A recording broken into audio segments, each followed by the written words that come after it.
આજે કલેક્ટર સાહેબની હાજરીમાં આવતીકાલથી માર્કેટ ચાલુ રાખવાની ને ઉપરથી જે ભાવનો જે બજાર હોય એ પ્રમાણે ભાવ આપવાનો ને હરાજી ચાલુ રાખવાની. ખેડૂતોની ડિમાન્ડ એવી હતી કે માર્કેટ બંધ કરી દો એમ.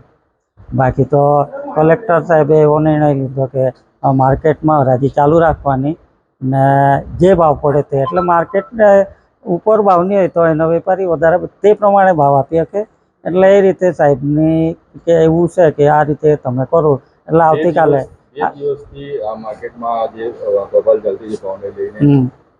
વેપારીઓનું શું કહેવું છે? વેપારીઓનું તો એક જ કહેવું છે કે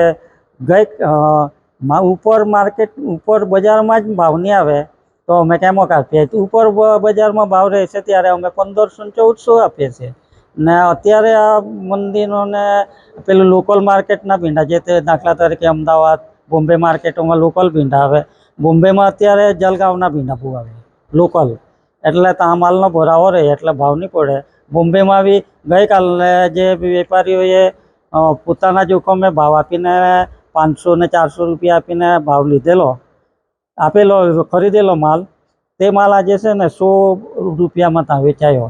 અડધો તો પાછો રિજેક્ટ થયો ને પહેલાં એવું હતું કે વ્યારાથી માલ ભરાઈને બોમ્બે જાય તો 4 કલાકમાં જઈ રહ્યું હતું. અત્યારે 8 થી 10 કલાક થાય છે ને એમાં બી પેલું બોમ્બેના અમુક એરિયામાં માર્કેટ પર જવા ખેડૂતો ગાડીઓ નીકળે ત્યારે પેલું પાણીને એવું ભરાયેલું હોય તો પાછું રોકી દે.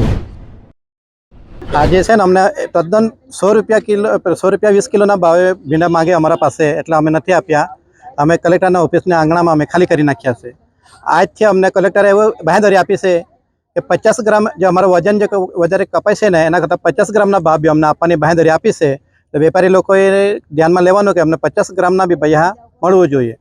ટેકાના ભાવ કેટલા નક્કી કરવા? ટેકાના ભાવ કંઈ નક્કી નથી કર્યો કે આ ઉપરનો ભાવ લેવ એમ તેમ થાય છે, નીચે ઊંચા નીચે, એટલે એનો જે લેવલનો ભાવ ઊંચો થાય પછી વ્યવસ્થિત સોલ્યુશન કરે એમ કહ્યું એ લોકો. હમણાં જે મીટિંગ થઈ તેમાં શું નિર્ણય લેવામાં આવ્યો? નિર્ણય એવો લીધો કે હવે પછી ખરું ને કાંટા જે લાયસન્સ વગરના કાંટા છે ને એ બધાને બંધ કરાવવાના અને એના કાંટાનો વજન ચેક કરાવવાનો અને 50-50 ગ્રામના બી જેટલું વજન થાય ને એના હિસાબે પહેલાં 900 ગ્રામના આપતા હતા અને 800 ગ્રામના પૈસા નહીં આપતા હતા. આજે 50 ગ્રામના બી પૈસા એ લોકો આપશે.